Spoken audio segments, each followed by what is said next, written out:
అనే వ్యాధితో బాధపడుతున్నాడండి. బాబుకి 7 ఇయర్స్‌కి ఈ వ్యాధి ఉందనేసి బయటపడిందండి. అప్పుడు కొంచెం కొంచెం నడిచేవాడు. గత 2 సంవత్సరాల నుంచి అసలు నడక మొత్తం పోయింది. మొత్తం బెడ్‌కే పరిమితం. ఎక్కడికైనా తీసుకెళ్లాలన్నా వీల్ చైర్ మీదే తీసుకురావాలి. వీల్ చైర్ మీదనే తీసుకొని వెళ్లాల్సొస్తుంది. ఎవరు సపోర్ట్ లేకుండా ఎక్కడికి బాబుని తీసుకెళ్ళడం కుదరదు. బాబు చదువుకోవాలన్నా వీల్ చైర్ మీద తీసుకొనెళ్ళి వాళ్ళకి స్టడీ పర్పస్‌లో గూడా ఒక మదర్ అయినా ఫాదర్ అయినా ఉంటే గానీ అవ్వదండి. బాబుకి ఏ సాయం చేయాలన్నా ఒక మనిషి ఉండాలి. మంచినీళ్ళు ఇవ్వాలన్నా కూడా ఇవ్వాలి. వాష్‌రూమ్‌కి వెళ్ళాలన్నా కూడా ఒకరి సాయం ఉండాలండి. మొత్తం వీల్ చైర్ మొత్తం మీదండి. టాలెంట్ పరంగా పిల్లలు బాగా చదువుతారండి మా పిల్లలందరూను. కాకపోతే గవర్నమెంట్ మాకు 15,000 శాంక్షన్ చేసిందండి. గత 3 ఏళ్ళు, 4 ఏళ్ల నుంచి గత ప్రభుత్వం నుంచే మేము ప్రయత్నం చేస్తున్నా సరే మాకు ఇప్పుడు చంద్రబాబు నాయుడు వచ్చిన తర్వాత 6,000 ఫంక్షన్ వచ్చిందండి. అసలు మా పిల్లలందరికీ 15,000 ఫంక్షన్ అర్హత ఉంది. ఈ ఫంక్షన్‌కే 3 ఏళ్ల నుంచి మేము తిరుగుతున్నా కానీ ఇప్పటి వరకు మాకు ఆ ఫంక్షన్ మాత్రం అవైలబుల్ అవ్వలేదండి. ఇప్పటి నుంచి ఇంకా అప్రూవల్ రాలేదు, టైం పడుతుంది అనేసి అలాగే తిప్పుతున్నారు. DHO ఆఫీస్‌కి, కలెక్టర్ ఆఫీస్‌కి ఇప్పటికి 3, 4 సార్లు పైనే తిరిగామండి. అక్కడి నుంచి ఇక్కడికి, ఇక్కడి నుంచి అక్కడికి అలా తిప్పుతున్నారు తప్ప ఇంకా అప్రూవల్ రాలేదు. ఆదేశాలు వస్తే మేము చేస్తామని అంటున్నారు కానీ ఈ 3 ఏళ్ల నుంచి మేము తిరగడమే జరుగుతుందండి ఇలాగా. మా పిల్లలకి ఒక ఫిజియోథెరపీ ఖచ్చితంగా రోజు ఉండాలండి. ఒకరోజు చేయకపోయినా బాబు ఇంకా బ్యాక్ అయిపోయే అవకాశం ఉంది. కాళ్ళే కాదు మొత్తం బాడీ అంతా కండరాల బలహీనత వల్ల ఒక్కొక్కటి ఇంచుమించుగా పడిపోతూనే ఉంటాయి. వీళ్ళకి ఖచ్చితంగా ఒక ఫిజియోథెరపీ ఉండాలి ఖచ్చితంగా. వాళ్ళకి ఫిజియోథెరపీ బయటికెళ్ళి చేయించాలంటే మస్తు డబ్బుతో కూడిన పనండి. ఏ దానికైనా డబ్బుతో కూడిన పని. ఈ గవర్నమెంట్ కనీసం శాంక్షన్ చేసిన అమౌంట్ అయినా మాకిస్తే మా పిల్లల్ని చూసుకోవడానికి మాకు వీలవుతుందండి. ఇప్పుడు మా బాబుతో మొత్తం పొద్దున్నుంచి సాయంత్రం వరకు మేము అలా ఉండిపోవాల్సింది. ఏ వర్క్ చేసుకోవడానికి కూడా లేదండి. ఇప్పుడు ఇలాంటి పిల్లల్ని వదిలేసి మేము బయటికెళ్ళి చేయాలన్నా కష్టమే కదా! గవర్నమెంట్ సహాయం చేస్తే మా పిల్లలకి ఎంతో యూజ్ అవుతుంది. ఎలా ఉంటదమ్మా పిల్లలతో రోజు మీరు ఎంత ఖర్చవుతది? వాళ్ళతో ఎటువంటి దీనికి అసలు మెడిసిన్ లేదండి. మనం పెట్టాల్సిందంతా ప్రోటీన్ ఫుడ్ పెట్టాలి పిల్లలకి. ఏ రోజుకి ఆ రోజు ఈ కేస్ ఏంటంటే ఏ పూటకి ఆ పూట ప్రోటీన్ కోల్పోతూనే ఉంటది పిల్లలకి. వీళ్ళకి పెట్టిన ఫుడ్ అంతా కొంచెం కాస్ట్‌గా మంచిగా ఫ్రూట్స్ అని, వాల్‌నట్స్ అని, బాదం పప్పు అని ఇలాంటి ఫ్రూట్స్ అన్నీ మంచి విటమిన్ ఫుడ్డే పెట్టాలండి. ఫిష్ అని ఇవన్నీ కాస్ట్‌తోనే ఫిజియోథెరపీ చేయించాలి. రెగ్యులర్‌గా ఫిజియోథెరపీ మాత్రం ఖచ్చితంగా ఉండాలండి పిల్లలకి. మీకు ఆదాయం ఏంటి? ఎంత ఖర్చవుతుంది? ఆదాయం మా ఆయన బంగారు పని చేస్తారు వర్కరు. ఆదాయం ఆయన వచ్చిన దాంట్లోనే ఇక్కడ ఆర్‌కే మిషన్ అని ఒకటుంది. అందులో సర్వీస్ తీసుకుంటున్నామండి మేము ప్రెజెంట్. ఎంత ఆదాయం వస్తుంది? బాబుకి ఎంత ఖర్చవుద్దమ్మా? బాబుకి 15,000 పైన అవుతదండి. 15, 20 అవుతది అలాగని. సరిపోతుందా మీకు మెయింటెనెన్స్? మరి అలాగా అడ్జస్ట్ అవుతున్నాం. మరి ఆ పని, ఈ పని చేసి ఇంకా మరి తప్పక ఏదో బాధపడుతున్నాం. అలాగనేసి గవర్నమెంట్ ఏ సహాయం చేస్తదనేసి ఈ బాధతోని 3 ఏళ్ళు, 4 ఏళ్ల నుంచి తిరుగుతున్నామండి.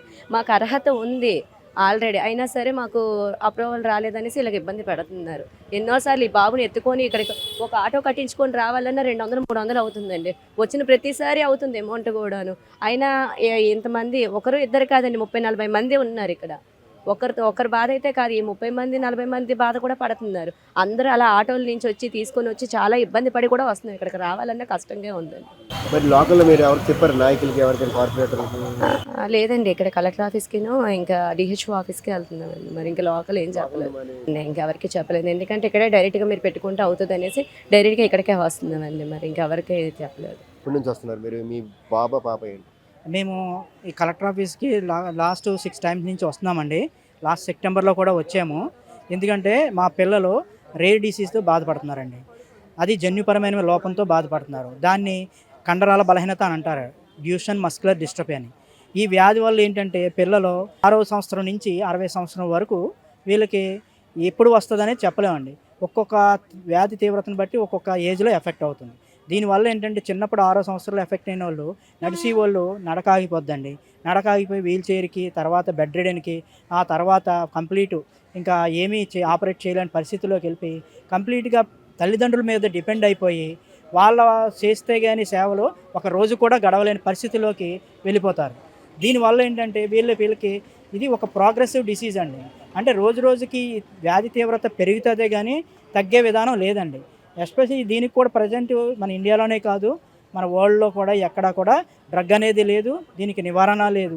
ఒక స్టెరాయిడ్స్ ఇచ్చి బ్యాలెన్సింగ్ కోసం మెయింటెనెన్స్ చేసుకుంటూ వీళ్ళని ఒక గాజు బొమ్మలా కాపాడుకుంటూ దీని జీవితాన్ని సర్వైవ్ చేయాలి తప్పితే వేరే ఆధారం అంటూ ఏది లేదు.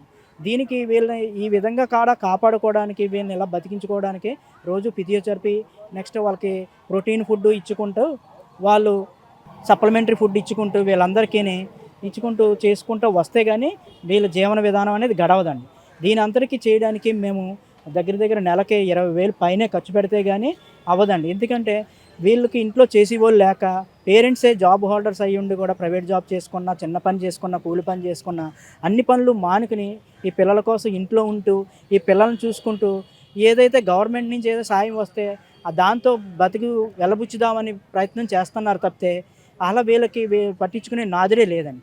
అది కూడా ఈ గవర్నమెంట్ నుంచి కొంతమందికి కూడా పెన్షన్ కూడా అందట్లేదు. ఆ పెన్షన్లు అందట్లేదని చెప్పేసి మేమందరం ఇక్కడ వైజాగ్లో సరౌండింగ్స్లో ఉన్న ఫ్యామిలీ అందరం మేము ఒక గ్యాదర్ అయ్యి మేము కలెక్టర్ గారికి విజ్ఞప్తి చేసుకోవడానికి లాస్ట్ 2-3 టైమ్స్ నుంచి వస్తున్నాము. అంతకుముందు కూడా చాలామంది 5-6 సార్లు తిరిగిన వాళ్ళు కూడా ఉన్నారు. మొన్న సెప్టెంబర్లో కూడా మేమందరము అమరావతి రేర్ డిసీజ్ ఆర్గనైజేషన్ తరపు నుంచి వచ్చి జాయింట్ కలెక్టర్ గారు ఉన్నారండి ఆ రోజు. ఈరోజు కూడా జాయింట్ కలెక్టర్ గారు ఉన్నారు. అదే రోజు కూడా మేము ఈ మెమోరాండం అనేది ఒక ఏఆర్డీఓ తరపు నుంచి మెమోరాండం ఇచ్చాం. ఇచ్చిన తర్వాత డిఎంహెచ్ఓ ఆఫీస్కి రెఫర్ చేశారు. అక్కడికి వెళ్ళమన్నారు. అక్కడికి వెళ్ళామండి. డిఎంహెచ్ఓ ఆఫీస్లో ఆయనతో మాట్లాడితే మాకు ఇంకా పోర్టల్లో ఓపెన్ అవ్వలేదండి, మీకు ఇంకా శాంక్షన్ చేయలేదు, ఓపెన్ అయితే చేస్తామని చెప్పేసి అప్లికేషన్ తీసుకోవడం పక్కన పడేయడం, మళ్ళీ రోజు ఫాలోఅప్ చేసినా కూడా ఇంకా ఓపెన్ అవ్వలేదు అని జనవరి నుంచి రీవెరిఫికేషన్ అవుతుంది అని చెప్పేసి అదే ఒక ఏంటంటే ప్రొసీజర్ చెప్తున్నారు కానీ దాన్ని ఎలా సాల్వ్ చేయాలి, దానికి ఎలా విధానం అనేది హైయర్ అథారిటీకి తీసుకెళ్ళట్లేదండి ఎవరు. మళ్ళీ కూడా ఇప్పుడు కూడా రావడానికి కారణం ఏంటంటే గవర్నమెంట్ చంద్రబాబు నాయుడు గారు మన గుంటూరులోనే ఒక డిస్ట్రిక్ట్ కలెక్టర్ అండి ఐఏఎస్ అధికారి ఇలాగ లాంగ్ పెండింగ్లో ఉన్న ఫైల్స్ అన్ని పెండింగ్లో ఉండిపోయినాయి. వీళ్ళందరికీ లాంగ్ ప్రాసెస్లో ఉండిపోయి వీళ్ళందరికీ పెన్షన్లు శాంక్షన్ చేయలేక పెన్షన్లు ఇవ్వలేక మేము సమాధానం చెప్పుకోలేకపోతున్నాం.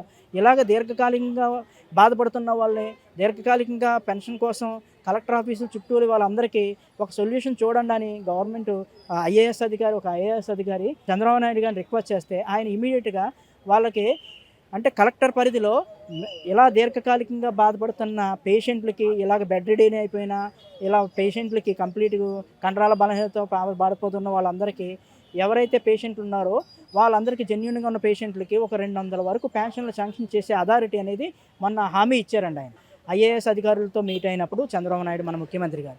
ఆ విధంగా ఇచ్చారు కాబట్టి మాకేమన్నా ఇందులో వెసులుబాటు ఉంది, మా పిల్లలందరికీ అర్హత ఉంది కాబట్టి వీళ్ళు శాంక్షన్ చేస్తారని చెప్పేసి మళ్ళీ అర్జీ పెట్టుకోవడానికి మళ్ళీ వచ్చామండి. లాస్ట్ టైం కూడా వచ్చినప్పుడు పెన్షన్ల కోసం వచ్చాము. మాకు ప్రత్యేక కేటగిరీ కావాలని మేము రిక్వెస్ట్ చేశాము. మాకంటూ ఒక డెడికేటెడ్ డాక్టర్ గారు కావాలి, కేజీహెచ్లో మాకు సెపరేట్ వార్డు కావాలని మేము వచ్చామండి.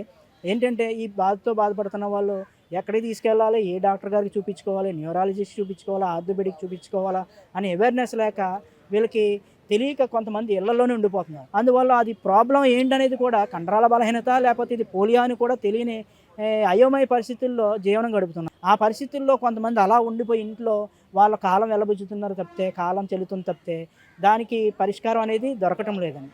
ఇలా మాకు తెలిసిన కొంత చదువుకున్నాం కాబట్టి కొంత తెలుస్తుంది కాబట్టి దీని గురించి తెలుసు కాబట్టి డాక్టర్ గారు కావాలి, మీకు దీనికంటూ ప్రత్యేకంగా డెడికేట్ డాక్టర్ గారు కావాలని చెప్పేసి మాకు అప్పుడు లాస్ట్ టైం వచ్చినప్పుడు సెప్టెంబర్లో జాయింట్ కలెక్టర్ని అర్జీ పెట్టుకుంటే మాకు కేజీహెచ్లో మాకు డాక్టర్ గోపి గారిని అసైన్ చేసి మీ పేషెంట్లు ఎవరైనా వస్తే ఈయన చూసుకుంటారు, మీకు సెపరేట్ డెడికేట్ వార్డు ఇస్తాము, మీరు ఎవరైనా జాయిన్ అవుతే ఏదైనా ప్రాబ్లమ్స్ వస్తాయని హామీ ఇచ్చారండి. సూపరింటెండెంట్ గారు మాకు కూడా హామీ ఇచ్చారు, ప్రొసీజర్ చేశారు, అన్ని ట్రీట్మెంట్ జాయిన్ చేయమన్నారు, ట్రీట్మెంట్ ఇచ్చారండి.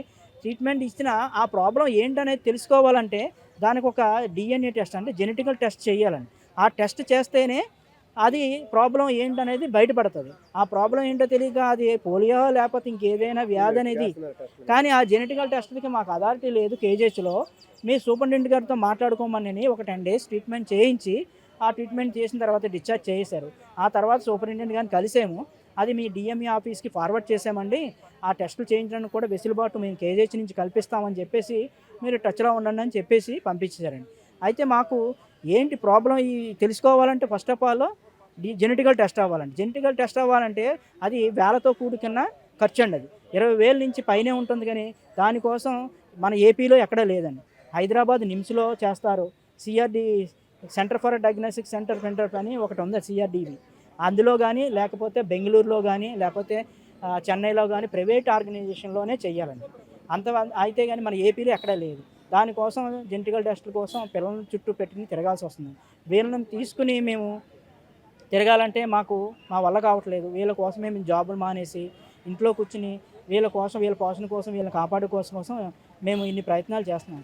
ఈ అవకాశం ఉంది కాబట్టి మమ్మల్ని దృష్టిలో పెట్టుకుని ఈ 200 పెన్షన్‌లో ఇంత సివియారిటీ ఉన్న వాళ్ళం మేమందరం ఉన్నాం కాబట్టి మమ్మల్ని ఆ ఫైల్స్ అన్ని బయటికి తీసి మాకు పెన్షన్ కల్పిస్తే మాకు అదే వృత్తిగా ఉంది కాబట్టి మాకు ఆదుకోండి అని చెప్పేసి అర్జీ పెట్టుకోవడానికి కలెక్టర్ గారిని కలిసాం. పాపకి 5 సంవత్సరాలు స్టార్ట్ అయిందండి. 5 సంవత్సరాలు స్టార్ట్ అయిన తర్వాత అదే స్టార్టింగ్ బాగానే ఉండేది. నార్మల్గా నడుస్తుండేవారు. నడుస్తుంటే పడిపోతుండేవారు.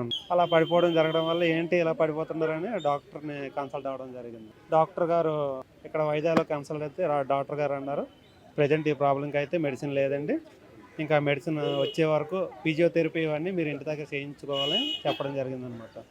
ఇక్కడ మన దగ్గర డాక్టర్ గారు మెడిసిన్ లేదన్నారు కదా అని అనేసి చెన్నై సిఎంసి హాస్పిటల్కి తమిళనాడు తీసుకెళ్ళాం. అక్కడ కూడా టెస్టులన్నీ చేయడం జరిగింది. వాళ్ళు కూడా మెడిసిన్ లేదండి, వచ్చాక మీకు ఇన్ఫర్మేషన్ ఇస్తామని చెప్పేసి వాళ్ళు కూడా డిక్లేర్ చేసి పంపించడం జరిగిందనమాట. పిల్లలతో ఏంటంటే ప్రతి చిన్న పని కూడా పిల్లలకి మనం చేయడం, ప్రతి పని కూడా మనమే చేయాలి. ఒక తల్లిదండ్రులు ఇద్దరు లేకపోతే వాళ్ళకి ఏ పని కూడా చేయలేము, అలాగా మంచం మీద ఉంటారు కాబట్టి. అందుకని చాలా ఇబ్బందులు పడుతున్నాం. దీనికోసం ప్రభుత్వం చాలా కఠినమైన చర్యలు తీసుకోవాలని మేము కోరుచున్నాం.